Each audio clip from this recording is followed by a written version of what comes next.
karunam milanam maduram smaranam karunam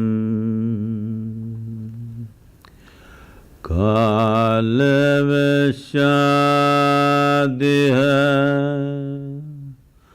sakalam karunam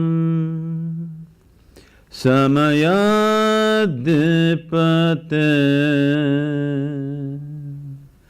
akilam karunam. Good evening. Good evening, everyone. I said good evening. I thought you're not on talking terms with me already. Good evening, everyone. Welcome to Visionary Women. You probably know, and most of you know, that Sadhguru is known as being a mystic and a humanitarian. And now you see by the video that he's known for his mountain biking. This humanitarian doesn't concern with my diet, okay? Well, and he's also known for his incredible sense of humor, his warmth. Like vegetarian, non-vegetarian, humanitarian, I hope people don't misunderstand that. Yeah.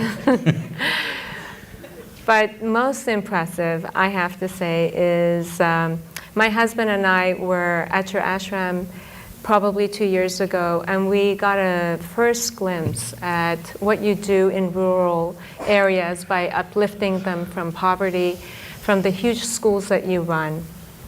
And we at Visionary Women feel that it's a huge honor to have you here tonight, so we can discuss a few things that is of importance to us as well. So, welcome to our community at Visionary Women. And the purpose, I'm so sorry, I feel that maybe I'm looking back at people, but the purpose of our salon series is to create experiences of learning, meaning, and belonging for our members and for those who soon will be our members, right? Yes. And as I was talking to you just a little bit earlier before the event, what we see in the national conversation this past year is that people are trying to refigure how men and women should interact with each other.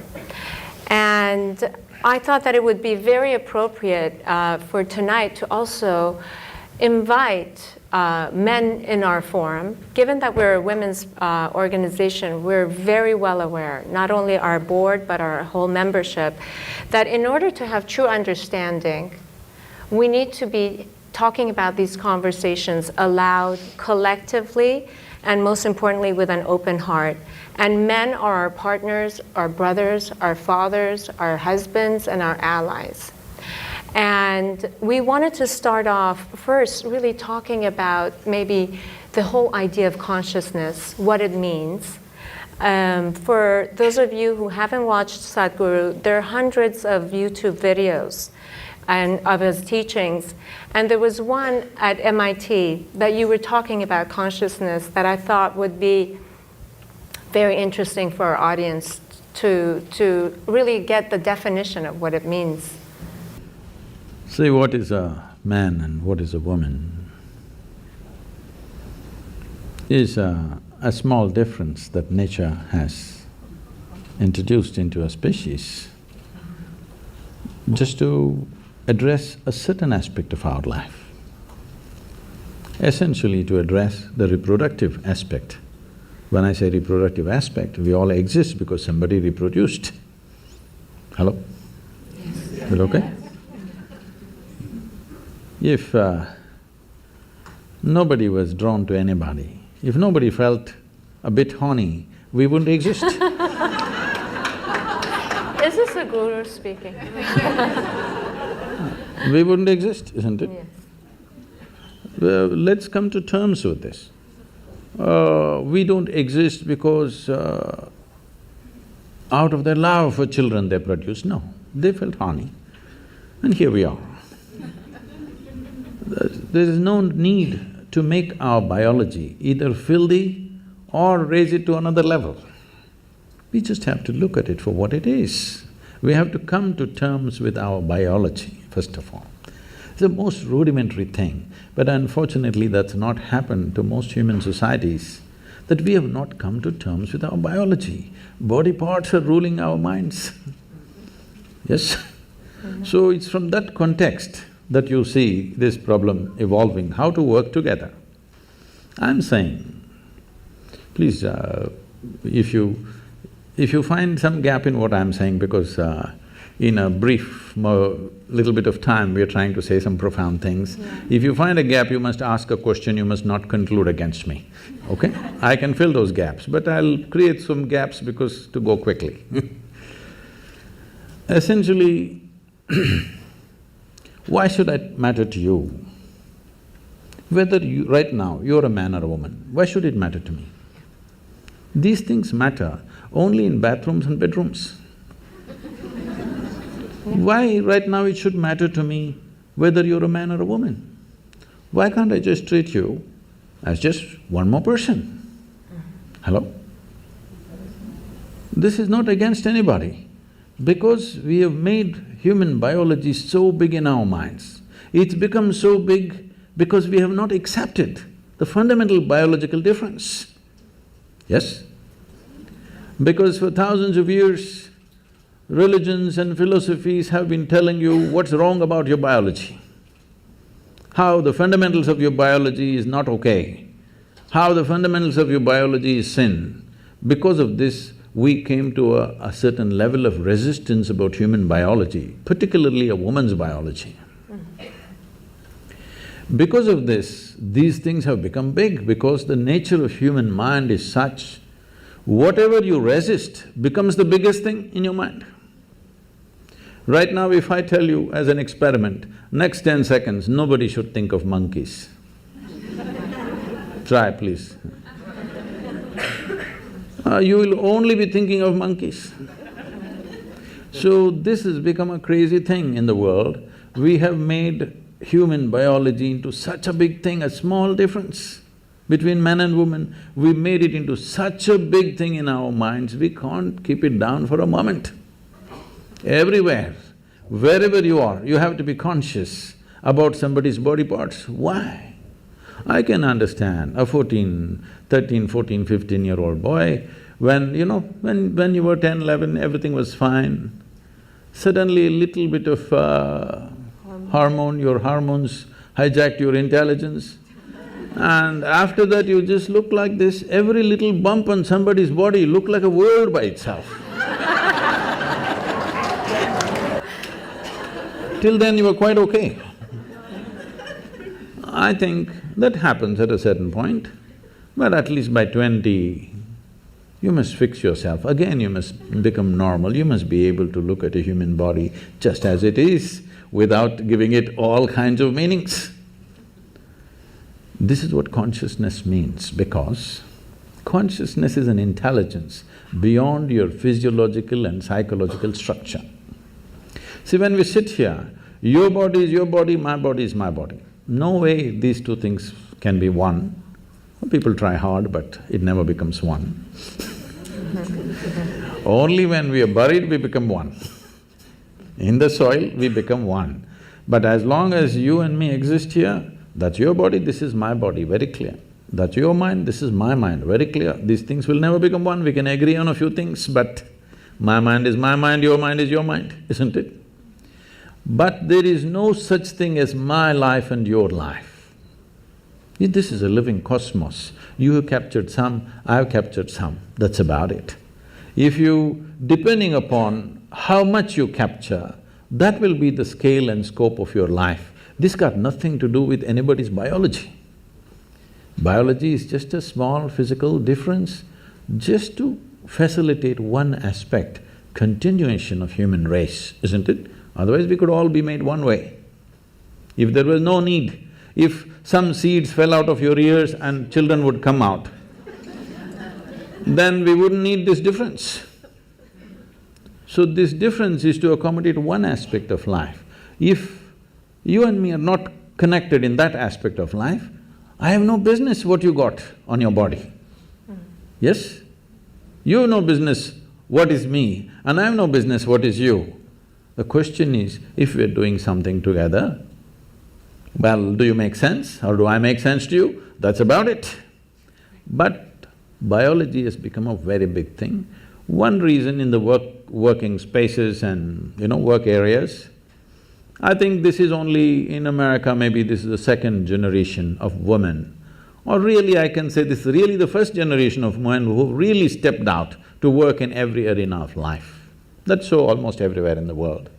In India also it's very new, it's in the last 25 years that women are really stepping out to work. This has happened not because of some liberal revolution that happened, this has happened simply because of technology. Technology has taken out the significance of man's brawn. When there was no technology, almost everything was done with human muscle. When that was so naturally man-dominated because of the muscular force. Domination also was only in the survival aspects of life. There were other aspects of life where the woman always played a significant role. We were not born to men. I was not, at least.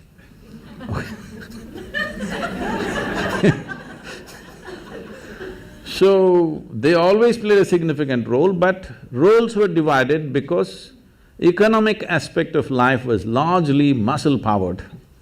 So, men dominated.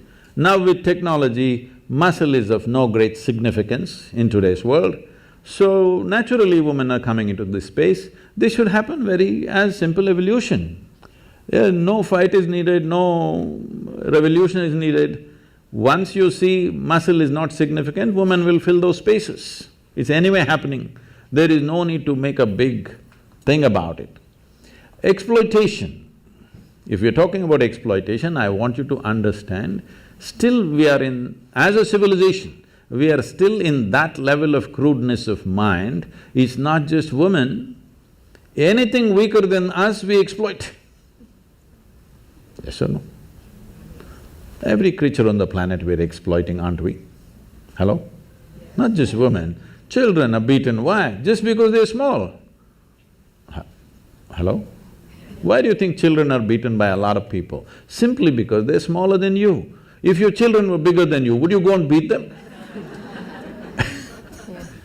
So, exploitative nature of who we are exists in all aspects of life. When it comes to women, probably that exploitation turns into a sexual… takes on a sexual tone. But fundamentally what needs to go is this urge to exploit anything and everything which is little weaker than me. That should go. If that doesn't go, people will find devious ways to do the same damn thing. You can do as much as you want, you can fight as much as you want, but people will find devious ways to do the same thing, isn't it? So this urge, if somebody is little less stronger than me, I have to mess them in some way. This has to go. If this has to go, the most fundamental thing is just this, because today it's about consciousness. What consciousness means is, see, you have a body. Your body is just a heap of food that you've gathered over a period of time, yes?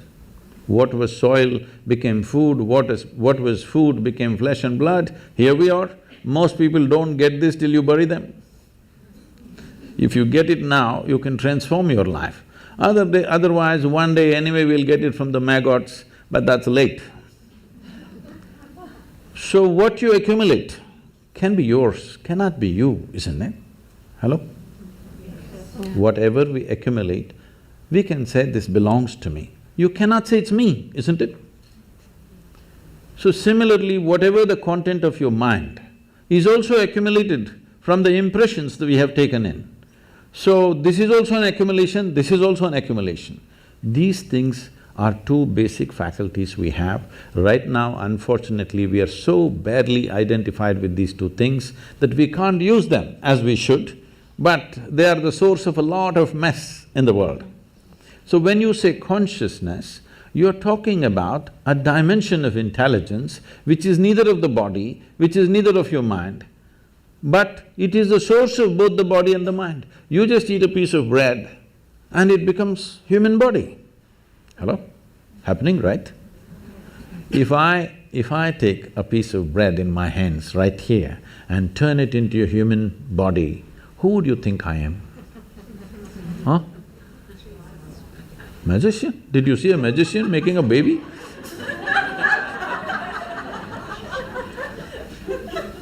Who would you think I am? Creator himself, isn't it? But every day you are doing this. You eat a piece of bread or a carrot or a whatever, within a few hours you make it into human body, the most complex machine on the planet. You manufacture with all kinds of trash in Los Angeles. Aren't you doing it?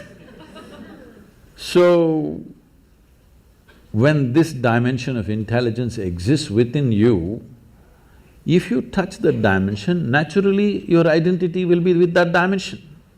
Right now, the only problem is human experience is limited to their biology and their psychological structure. Physiological and psychological structures are the only two things you have experienced. Because of this, your identities are there. Because of this body part difference between the same species has become such a big deal.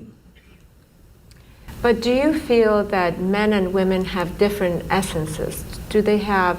you've talked about the masculine and the feminine principle. Could you tell us a little bit about that? See, we should not misunderstand masculine with male and feminine with female. Female and male is a manifestation. Masculine and feminine are two fundamental qualities in nature, because physical nature in the universe happens between polarities. So one dimension of polarity is masculine and feminine. You may be a woman, but you may have more masculine in you than a man. You may be a man, you may have much more feminine in you than most women. So the question is not about being male or female. Being male or female is just a biological manifestation. Masculine and feminine is the basic polarities, which is the basis of physical creation here. So, if you want to be a complete human being, it is very important both masculine and feminine are there within you in equal proportion. Only then you are a full-fledged human being, otherwise you are a skewed human being. In this skew, you will misunderstand everything. In this skew, you will become a very limited possibility of life. If you might have seen these images probably because of the yoga studios and other things in California. You will see in India, Adiyogi, or he is known as Shiva, he is seen as the ultimate man. He is the ultimate man not because he is a super macho, he is ultimate man because one half of him is a woman. Have you seen these images? One half is a very athletic man, another half is a full-fledged woman. So his body itself is one half man and one half woman. In yoga, this is called as Pingala and Ida, two dimensions of your energy within you. Only when these two things are in balance, you have a proper perspective of life. Otherwise, you have become a very biological entity. Biology is a basis. Biology cannot be the peak of who we are. So I do know that you have a quote that says that whether you're male or female, if you're not in touch with the feminine, you don't enjoy the finer things in life. So is the feminine principle things that are more receptive? See, when we say masculine, there are two fundamental forces working within us all the time.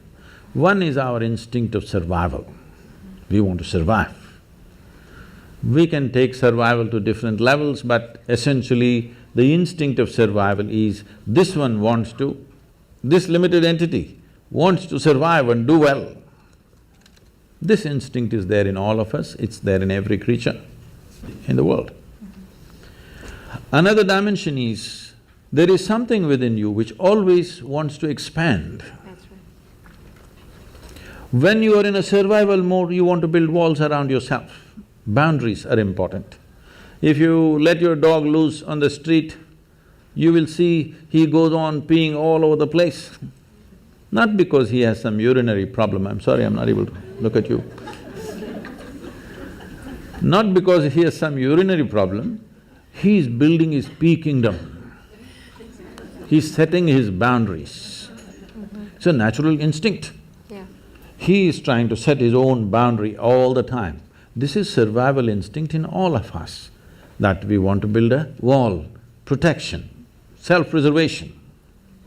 But there's another dimension which wants to expand. If you don't empower that, if you just empower only your instinct of survival, then you will build a wall of self-preservation, and after some time you realize walls of self-preservation are also of self-imprisonment after some time. Yes? If you build a wall today you see an enemy outside and you build a wall. Tomorrow you are in your own prison. Somebody else put you into prison, that's bad. But you yourself put you into your prison, that's horror. Yes? So the instinct of self-preservation has to be consciously balanced, otherwise we'll end up building walls and walls. Oh, I'm in California. This is so funny.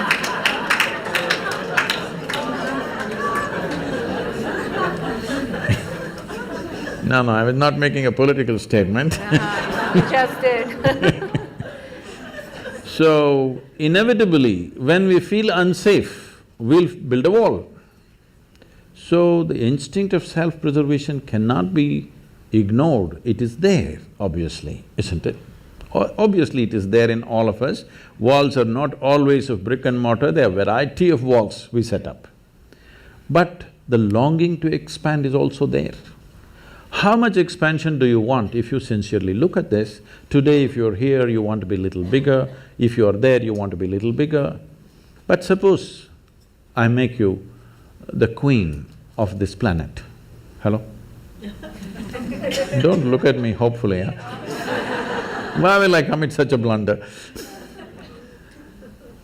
Suppose I make you the queen of this planet, will you be fulfilled? No. You will look at the moon. Why not that? If I give you the moon, will you keep quiet? You will look at the next galaxy. If I give you one galaxy, will you keep quiet? You will look at the other galaxies. So there is something within you which wants to expand. How much expansion do you believe will settle you? If you really look at it, you want to expand boundlessly. There is something within you which does not like boundaries, please look at this. Yeah. If I imprison you right now in a 5x5 cubicle, you will feel horrible. So tomorrow we'll announce your liberation and liberate you into your 10x10 cubicle. Now you will feel wonderful for a day. And then you will feel horrible in the 10x10 cubicle. We will liberate you into your 100x100 cubicle, you will feel really great for 3 days. Again you'll feel the same thing. It doesn't matter where I set the boundary. The moment you can feel the boundary, you want to break it, isn't it? So there is something within you which does not like boundaries. So if there is something within you which does not like boundaries, it simply means it is longing to become boundless. Yes. You cannot become boundless through physical means, isn't it? Physicality means, the fundamentals of physicality is a defined boundary. Without a defined boundary, there is no physical body. Suppose there were no boundaries to my body, where would I be, here or there or where? Only because this has a boundary, it is here. Your body has a boundary, so it's there. But there is something within us which longs to be boundless. If we do not empower this, there will be no balance between masculine and feminine.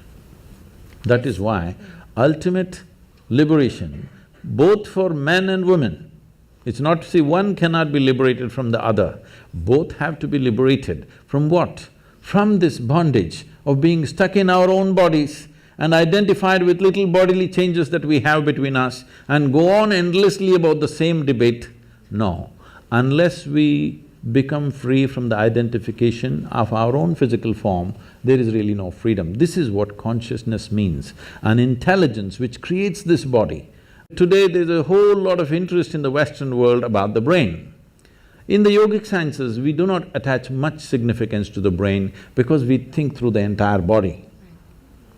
This is the way of women for a long time. They thought with their body. They did not have all those complicated thoughts that men were struggling with, but they simply knew what to do, what not to do, because they thought with their entire body, because their body was doing things which no brain can do. Even now, if I ask you, what you call as intelligence in modern terms, in today's educated world, what people think is mind is a combination of memory and intelligence, isn't it so? Memory and your ability to concoct something out of what you remember, the data that you have, and what you make out of it and use it, now you're considered smart, isn't it? Let's start with memory. See, if I ask you 10 generations ago how your grandmothers looked like, do you remember? No. Do you remember? No. But your great-great-great-grandmother's nose is sitting on your face right now. Your body remembers or no? Your body remembers or no? How your skin tone was 1,000,000 years ago for your forefathers, your body still remembers, yes or no? So in terms of memory, what your body carries is trillions of times more than what your brain can ever carry, yes or no? Yes. The complexity of activity that are happening in a single molecule of DNA, with all your brains you can't figure it, yes or no? More complicated activities happening here than here, yes? So, this is a body of intelligence. The question is, can you employ it or do you just run on one thing? In the yogic sciences, we look at human intelligence as 16 parts. So this is like a 16-wheeled truck, but you choose to drive it on one wheel. Very strenuous.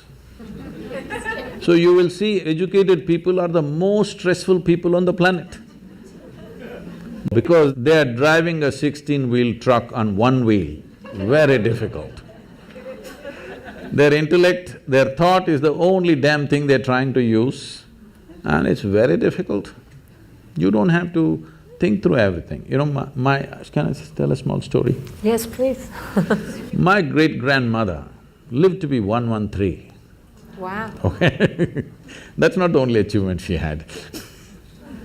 She got married when she was 14.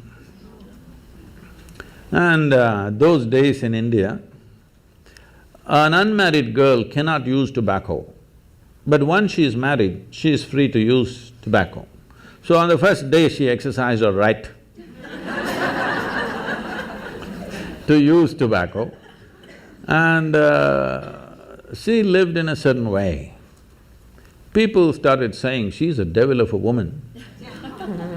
Not because she did any harm to anybody, simply because if she laughed, the whole street shook. Like that she laughed.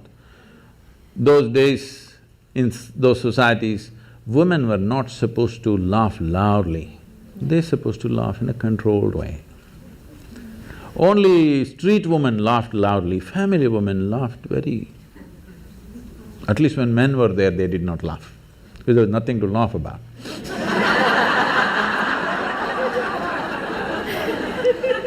But she laughed in such a way that the whole street would shake if she laughed. So people said she laughs like a devil. Always, unfortunately, this is the whole thing. The devil is a laughing one. God is a dead serious one. It's your choice.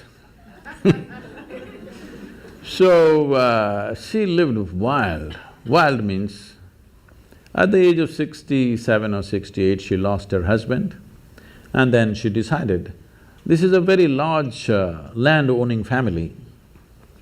So she moved out from the family and built a small temple with her own hands in somebody else's land. Somebody else means another family's land, not without permission, with their permission, but she was family's disgrace because this family owns hundreds and hundreds of acres of land and she sets up her stupid temple in somebody else's land, the whole family, oh my God, she's ashamed. And she built a temple, not for any god, she sat there. She is the main piece. No god, she just sat there and people started visiting her. And slowly, this following grew for her and she'll just live there. When we went there for vacation, she would come to see us. She was an incredible woman, she just captured me in a certain way simply because one thing, she laughed. Another thing, when I met her, she was over 100 years of age and her hair, full hair below her knees. She would leave her hair loose and dance like that. So I just liked… she was freaky. With her you could do anything, nothing was wrong. With everybody else is constantly trying to tell you what's right, what's wrong, what's right, what's wrong. With this one woman you could do what you want and she was fine. And sometimes, she would be crying and laughing at the same time. I'd ask, what's happening with you? Are you crazy? Everybody says you're crazy. Why are you crying and laughing at the same time? She would just burst into a hoot of laughter and say, someday you will know. And she would laugh. And I would see her like this. If they give her breakfast, she first goes and feeds the ants, then the sparrows, then the squirrels. Most of her breakfast is over in this. And people, self-appointed advisors, they come and say, you old woman, you just don't eat anything, you will die like this. All these advisors died, but she lived and lived. She buried her husband, her children, her grandchildren, some of her great-grandchildren, but she lived on. And many times I've seen her, after having fed the ants and everything, she would simply sit there, not even eating this little breakfast she has, tears flowing down her cheeks. And I would ask her, what's wrong with you? Because, I thought she's very emotional about the ants because I was 5, 6 years of age, I was going stamping the ants and she was so emotional, she never stopped me from even killing the ants, though she was feeding them. And then I asked, what's wrong with you, why? She said, she would say, I'm full. I don't know what the hell she was talking. It took me another 20 years to realize what she was talking about.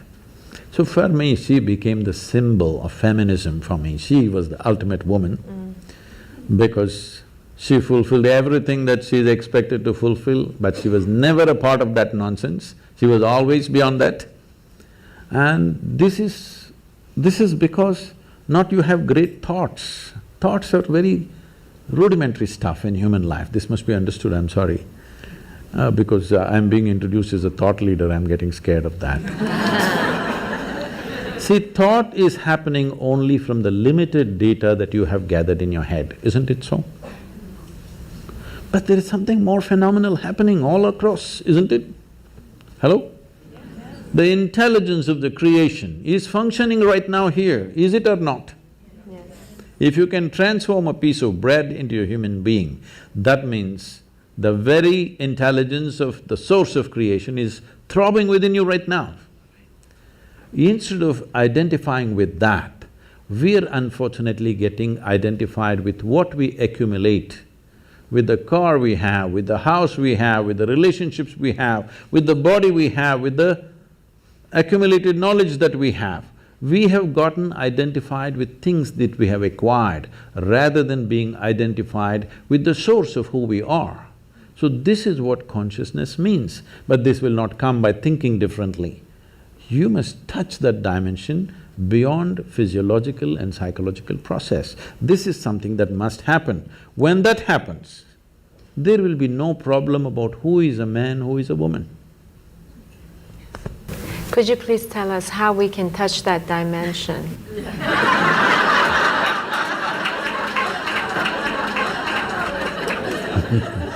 We can start with a very simple process, which today tens of millions of people are practicing across the world.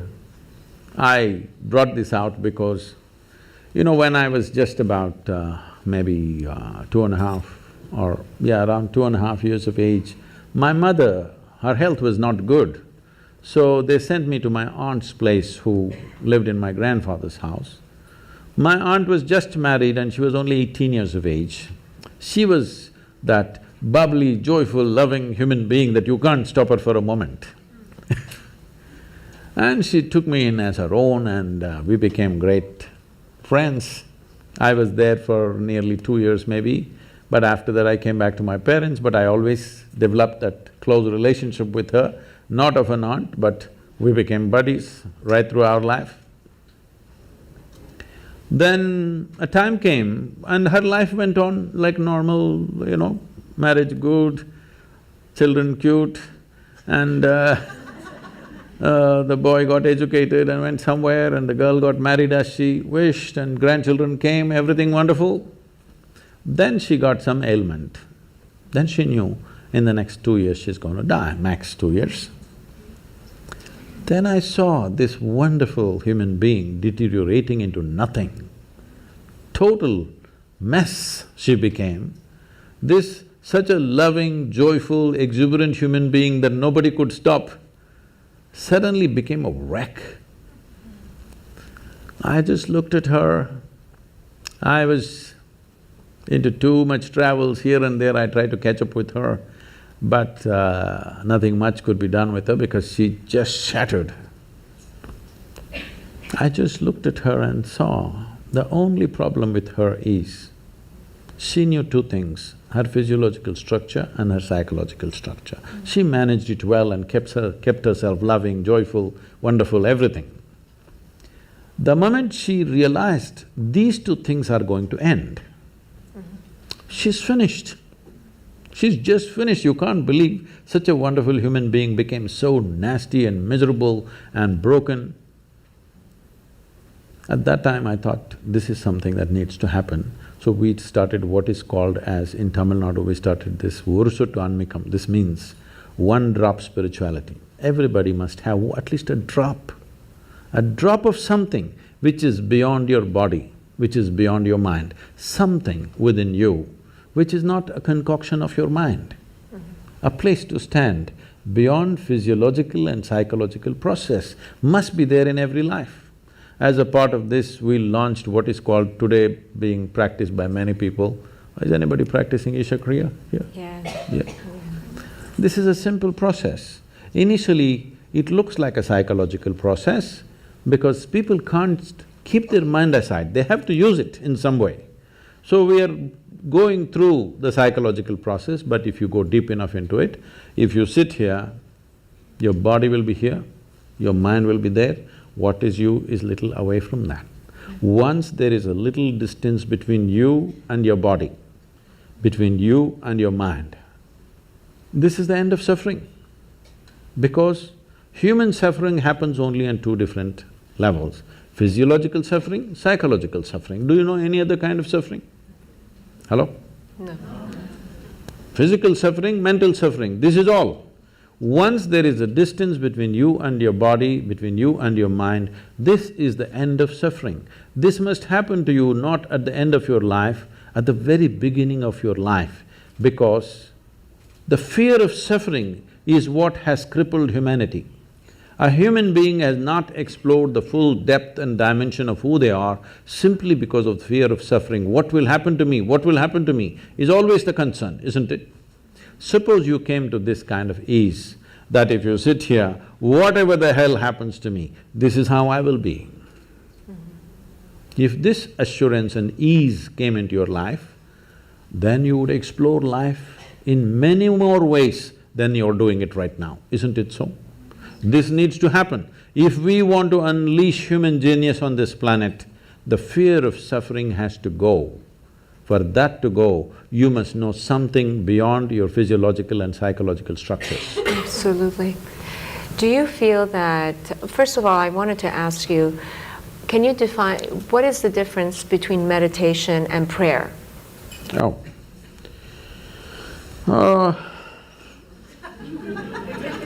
You're trying to get me into trouble. Yes.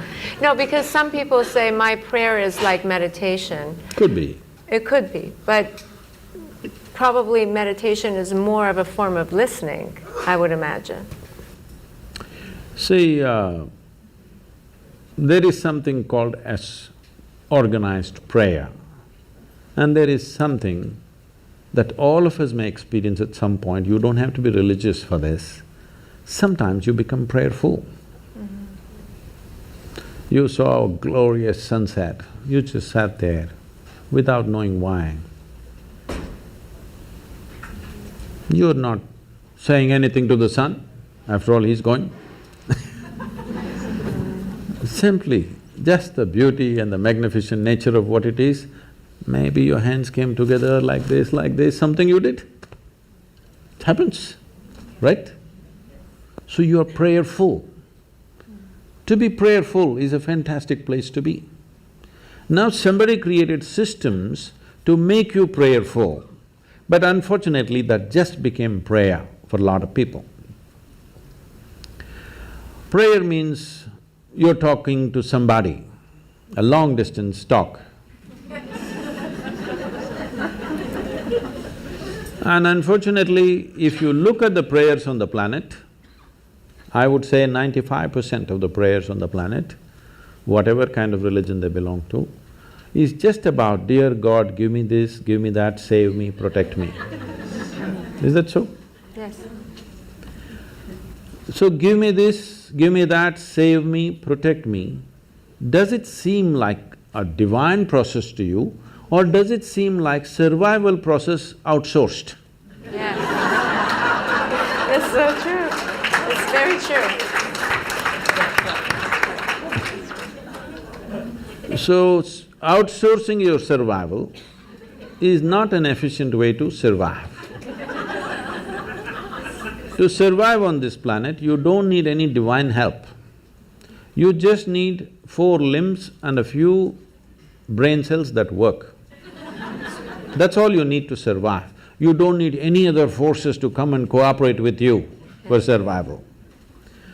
Only when your life is beyond survival, you're looking for other dimensions of existence, then you may need the cooperation of other forces. For survival, when a worm can survive, an insect can survive, a bird can survive, an animal can survive, with such a big brain you cannot survive, what is this?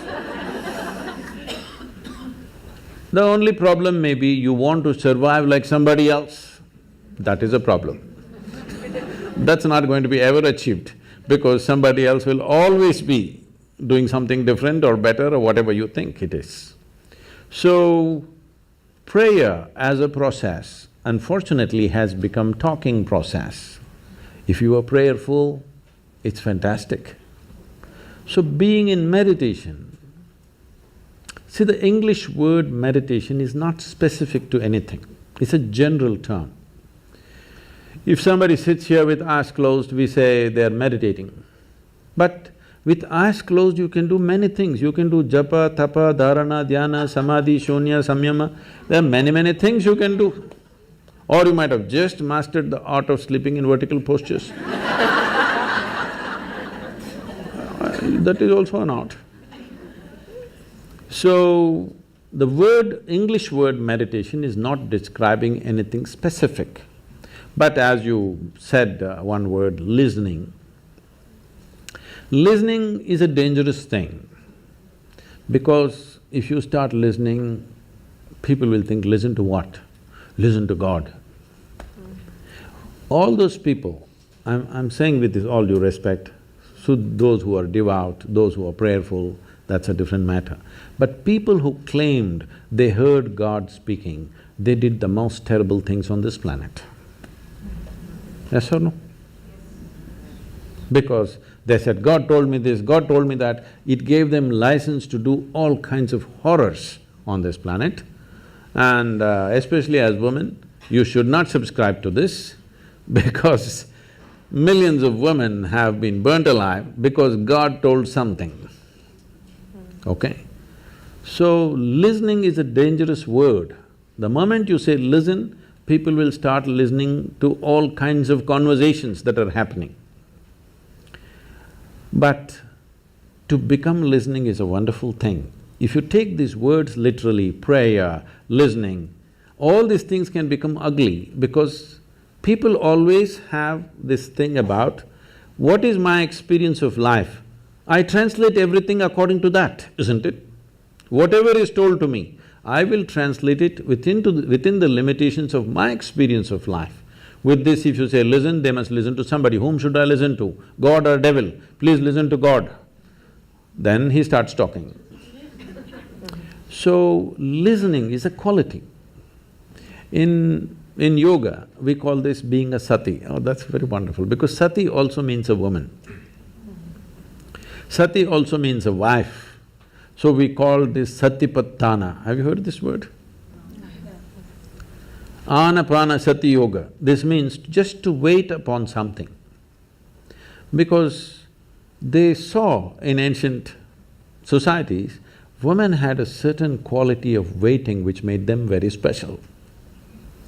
Because it's not like today, if a man goes out every 7 minutes, you can keep track of him, you can put a GPS tag on him, where is he going, what is he doing. Every 7 minutes he has to message back where he is. Those days, either on business or war or expedition, they went out. You never know whether they're going to come back or not come back. You're holding children and sitting here with all kinds of forces around you, and everybody knows your man may not come back. It's always possible he won't come back. But they waited. That waiting had a very special quality, because in waiting there is an eternal quality. In doing, all doing has a beginning and an end, isn't it? Yes. Waiting has an eternal quality. So this quality in the yoga we refer to as sati. Sati means wife and a woman. The feminine is called sati, and this is the quality of waiting. In a way, it's listening. You're just willing to be with life. Now you understand it's not all about messing with it. There are some things we do and rest we wait. It's like pregnancy.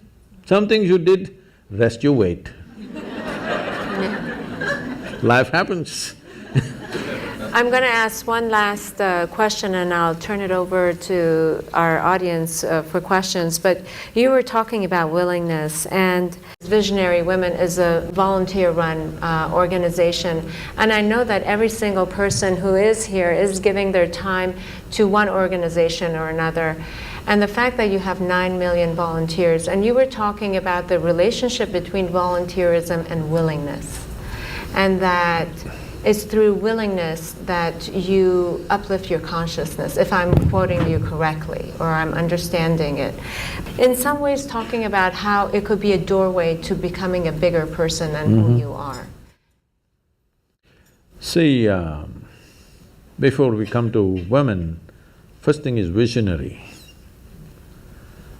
What a vision means is, say everybody has desires.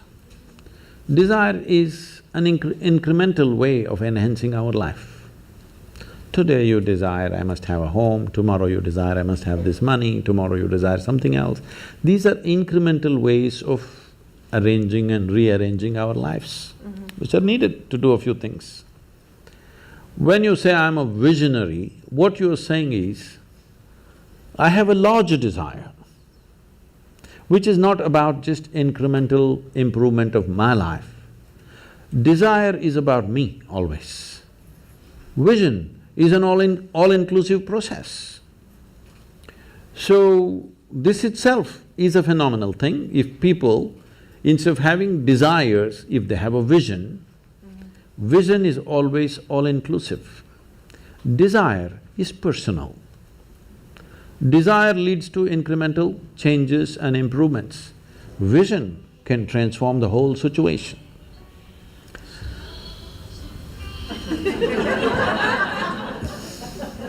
I like music. So, about willingness, because you said you're a volunteer organization, to be a volunteer. A volunteer means somebody who is doing something willingly, right? Yes. There's no other compulsion. There are no financial compulsions, there are no social compulsions, there is no something else. You want to do something willingly. So when you're a willing participant, right now, you're a volunteer. I'm asking all of you, right now, are you compelled to be here or are you here voluntarily? Oh, thank you. Because I've spoken to conscripted people also. I've spoken in the prisons, I've spoken in many places. So you're here willingly. You're doing something willingly is the fundamental of your joy, isn't it so? Hello? However simple or stupid or idiotic activity it is, I'm doing something willingly, makes a world of difference, isn't it so? Hello? Yes. The difference between heaven and hell is just this. You're doing something willingly, that's your heaven. You're doing something unwillingly, that's your hell. We have already taken on attitudes, what we like and what we don't like. I like this person, I don't like this person. Now with this person I will do things willingly, with this person I'll do things unwillingly. This may be two people, two aspects of life, two communities, two nations, two many things. This I will do willingly, this I do unwillingly. This means I've decided in my mind this is good, this is bad. When I hear even on national news channels, good guys and bad guys, it just… once you have this kind of thing, you are going to be disastrous to the planet, it's just a question of time. The moment you decide, this is a good person, this is a bad person, this has gone deep into American society. No, there are no good people and bad people. Everybody is oscillating between the two. If you create a very pleasant, wonderful atmosphere, everybody behaves wonderfully. If you create an unpleasant atmosphere, a whole lot of people act nasty. Yes or no? There are joyful people and miserable people, but there are no good people and bad people. That's big.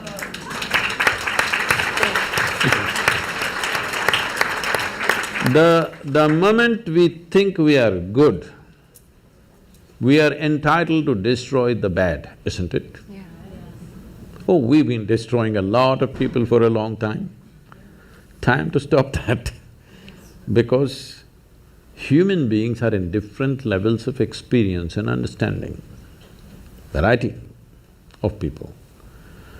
Anybody who is not like you is obviously bad, isn't it? Isn't it so? Those who are not like me must be bad people. Because the basis of goodness and what you think is goodness is decided by you. No, you have no business to do that. Willing means this, I'm just willing. I'm 100% yes to life. I am not yes to this one, no to this one, no. I am just yes and yes to life.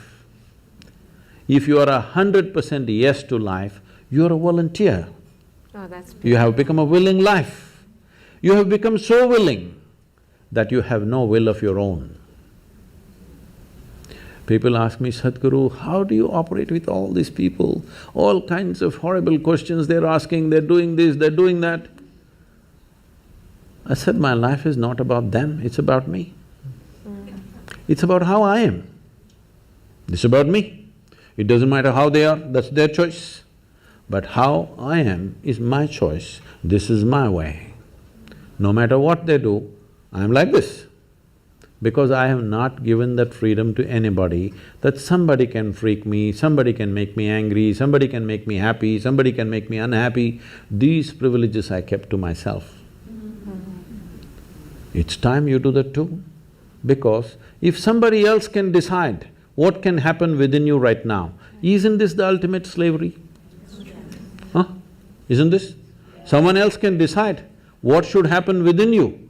What happens around you, of course, so many people decide. What happens around us is not 100% ours. But what happens within me must be my making, isn't it? Right now, just about anybody can freak anybody because they're not volunteers, they're unwilling.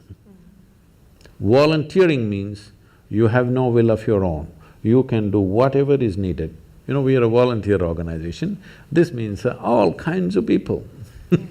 Most of them are not qualified for the jobs that they're doing. And I cannot fire them because they're volunteers.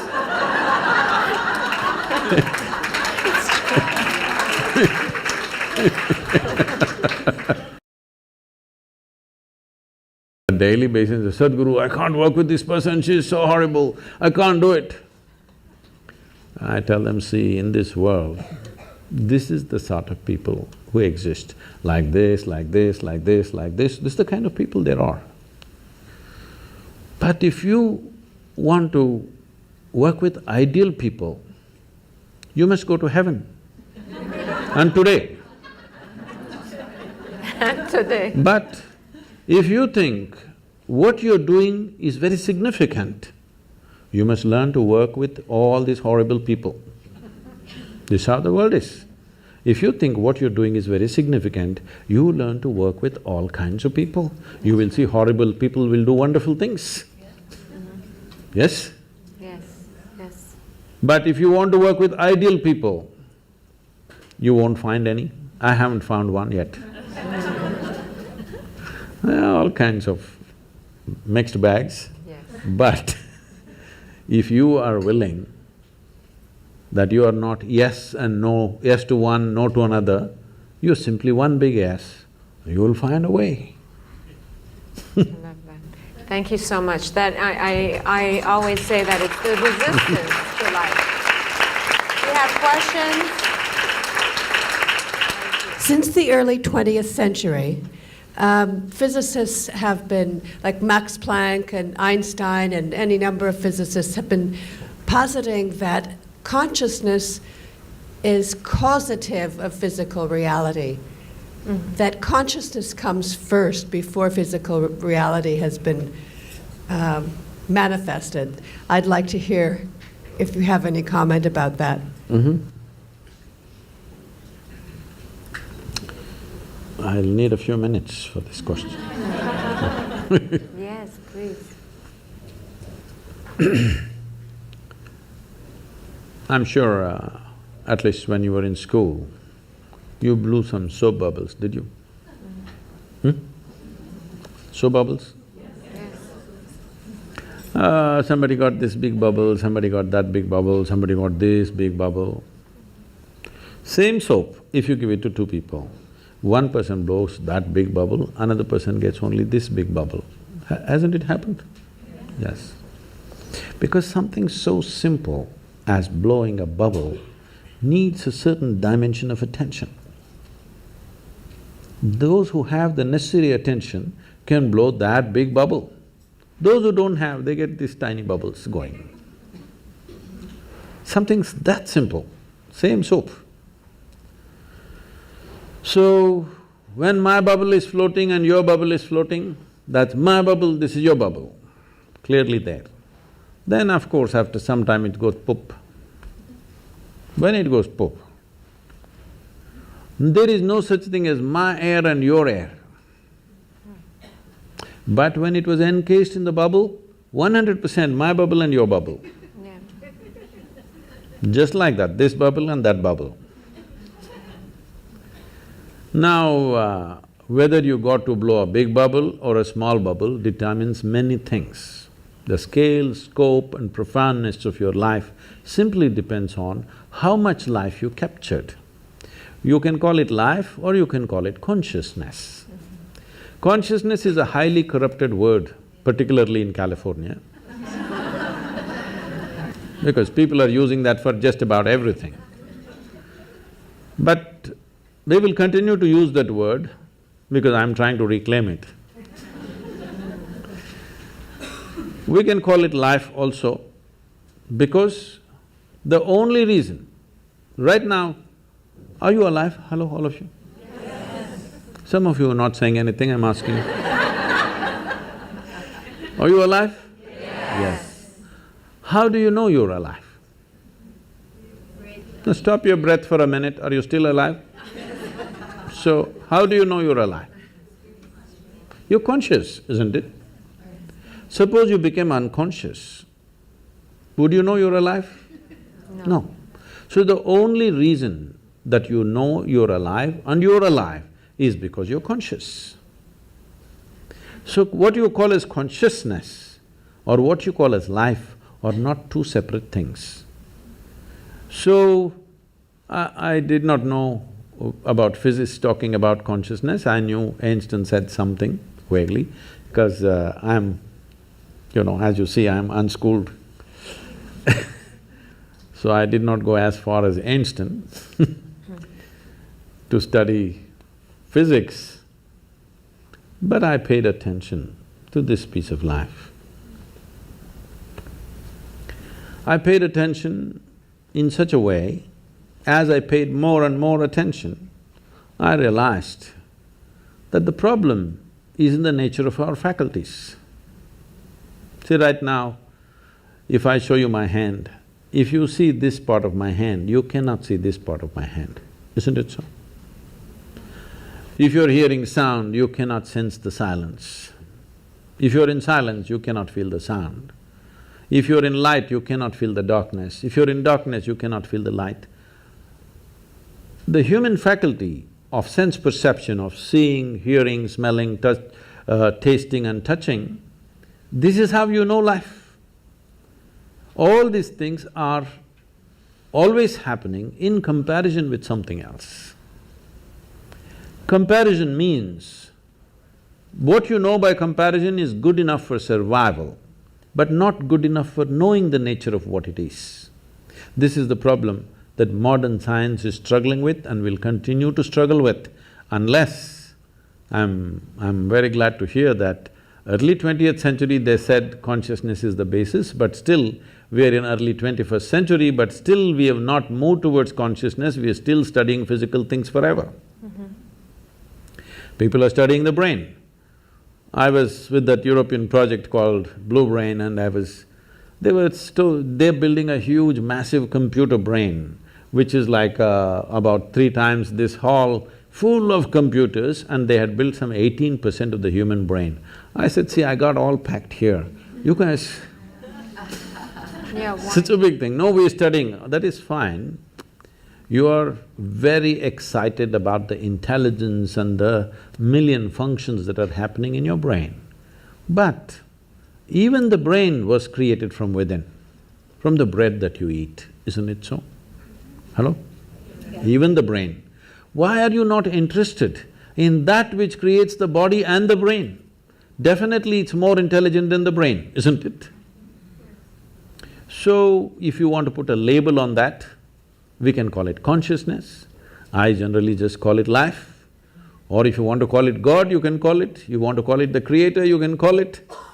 Because today there are gender issues, we will stick to life. So, life is not… as we went through this, when it comes to body and mind, there is you and me. When it comes to life, there is no you and me. This is a living space. We just captured a little bit. So this is going on. If we lose this ability to hold it, even if everything, all the organs in your body are functioning, still you will not live, isn't it? People do die of old age even if they don't have any disease or ailment, because life chooses to leave for whatever reason.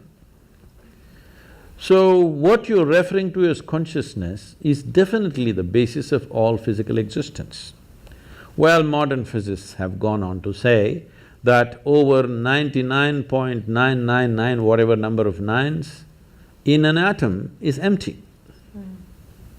It's empty space. Only a minuscule is physical. This is the same proportion approximately even in the cosmos, that over 99% plus is empty, only physical manifestation is very small. If you look up in the sky in the night, because your visual apparatus are in a certain way, which are very deceptive, it makes you think, oh my God, millions of stars. But actually, the largest thing out there is empty space, isn't it? Most people will never see that because our visual apparatus are tuned to see physical matter. You can only see that which stops light. Please look at this carefully. You can see my hand right now only because it stops light, isn't it?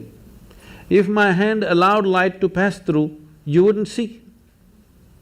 Right now there is something here very vital for your life that you're not seeing, which is the air that you breathe. You cannot see, but isn't that more important than my hand? Hello? Yes. So there is a living cosmos which is the basis of everything. It's just thrown out a little bit of physical matter, including your little body. But we have gotten so identified with this physicality, its form and its shape, and now the gender of it has become a big deal. Because of that, we are seeing life in a very small way. The 99.9%, is that life or the 0.1% is life? Please tell me. The bigger thing, isn't it? This is just a small manifestation, but we are still very juvenile as a species. In the sense, we are still… when I say juvenile, when we are adolescent, body parts are important. Yes or no? We are still, as a humanity, we are still in that condition. Body parts are super important. This is why spiritual process is important. When I say spiritual, once again, this is another most corrupted word on the planet. If I say spiritual, people are thinking looking up, looking down, looking at heaven, whatever. No. Spiritual means your experience of life has transcended the limitations of physiological and psychological process, which is what you are saying the physicists also said.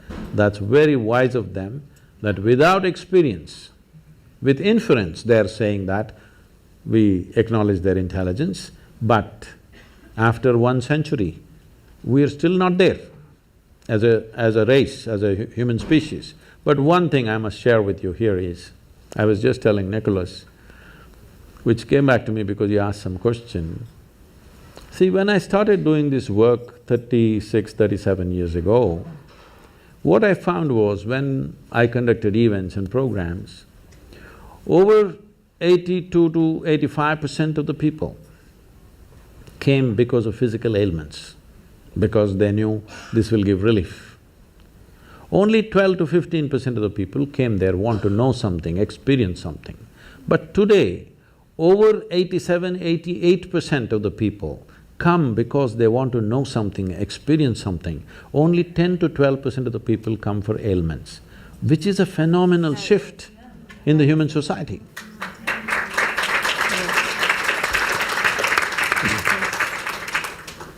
Could we have one question from that side of the room? Good evening, welcome to Los Angeles. Thank you for your time. The question I had was, you mentioned to be free, you have to be stepping outside of the body and the consciousness. How do you achieve that, to have that freedom?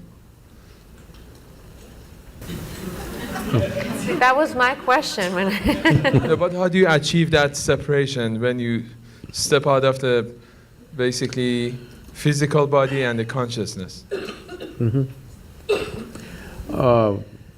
If you want to make a small attempt, there is Isha Kriya, you can just download this app, free, it's a free app, you can download this.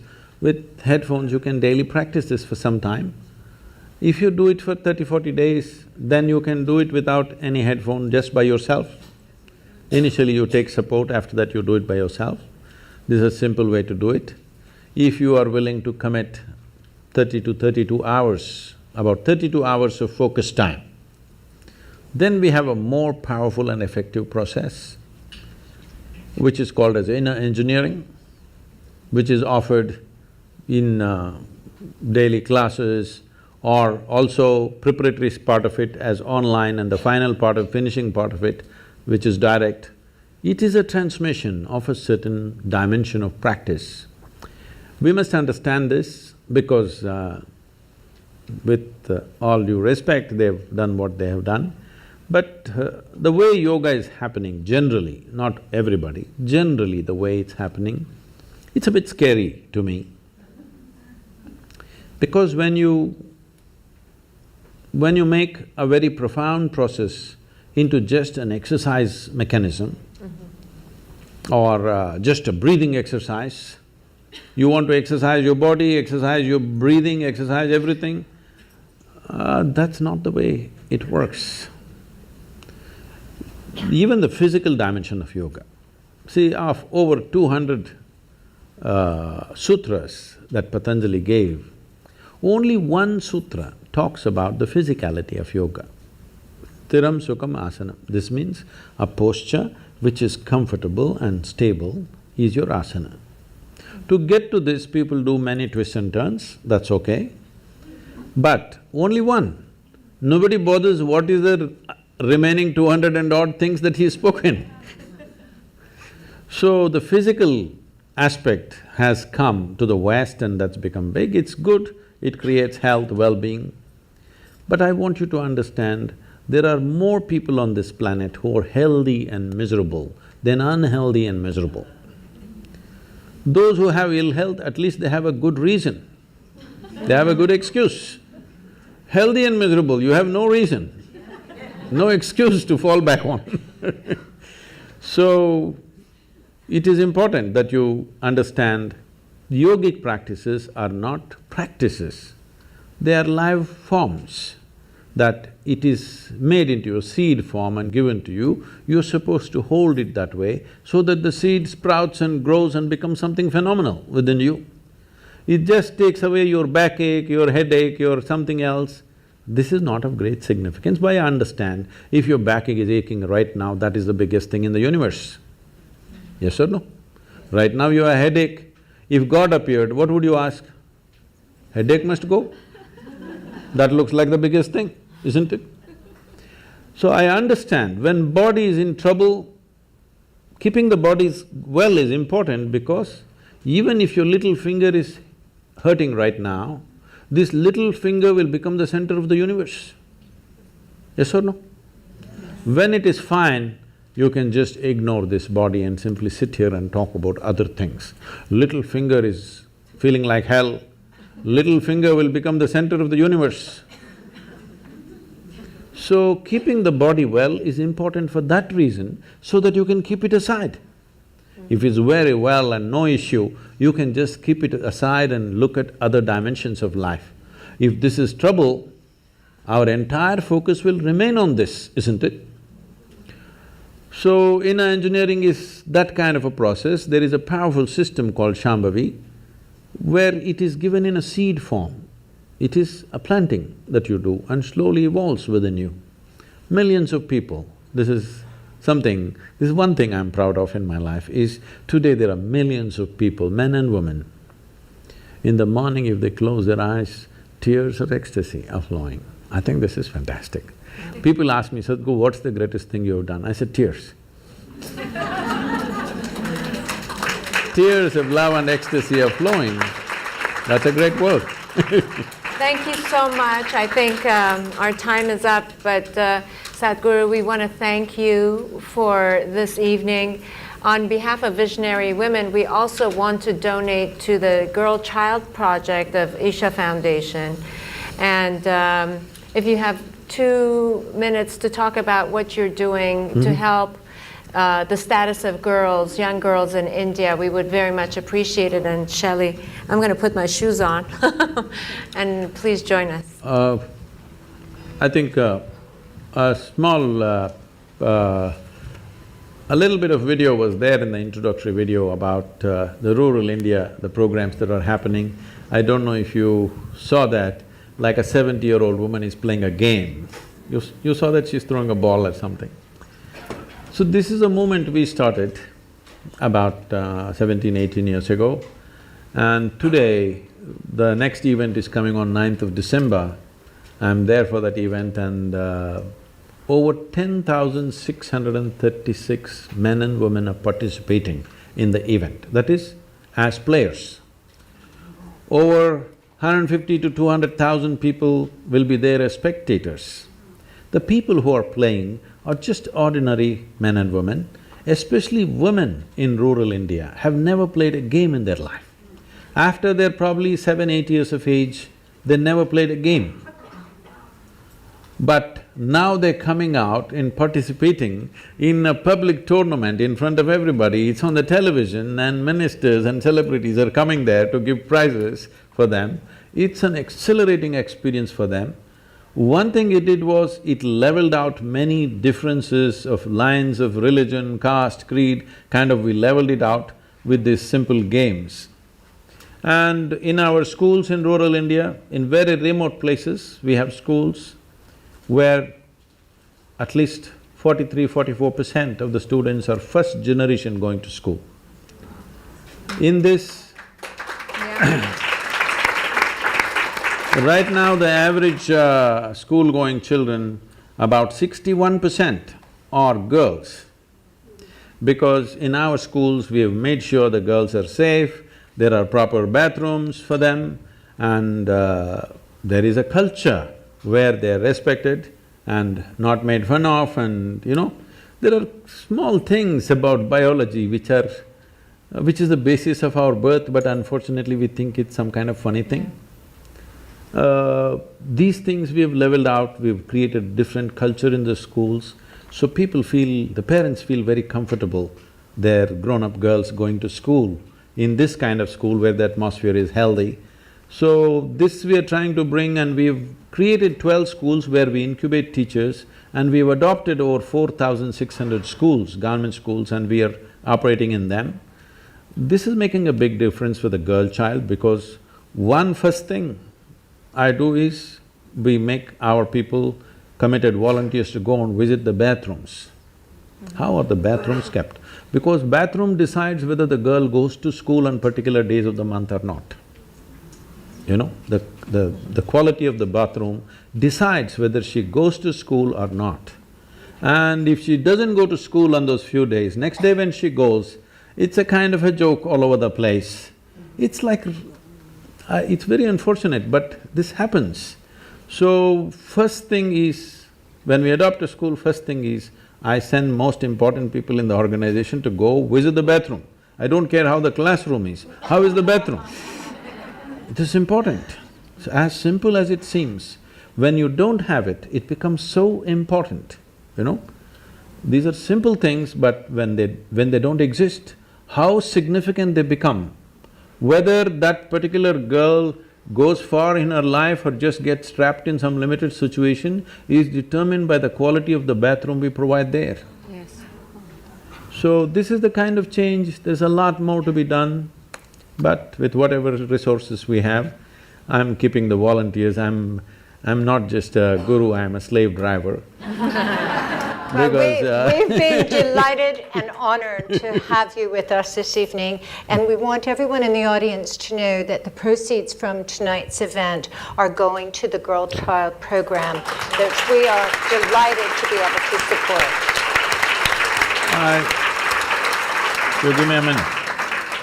So we must understand this, what we call as human life is just a certain amount of time and energy. As we sit here, since the time you came in, all of us are 2 hours closer to our graves. Yes, time is… it's not time ticking away, it's our life ticking away, yes? We are mortal life, limited amount of time. This is our time on this planet. We are a generation of people who are empowered like never before. No generation ever in the history of humanity was empowered the way we are empowered. Our ability to communicate, our ability to do things in the world. So we have the possibility that we could become the greatest generation ever, or we just sit by and let it flow, because if you sit also time goes, if you sleep also time goes, if you create something wonderful time goes, if you don't do anything time goes. That's right. Yes? Time is not stopping, nor can we roll it back, nor can we slow it down, nothing. Our life is just going away. This is our time on the planet. We must make this the best generation ever. For this we need consciousness. We need to identify with something bigger than our body and our brains. Only then we will do something fantastic, because we have the necessary tools of technology in our hands. Today if we speak here, we can speak to the entire world, which was never before possible. Please let's make it happen.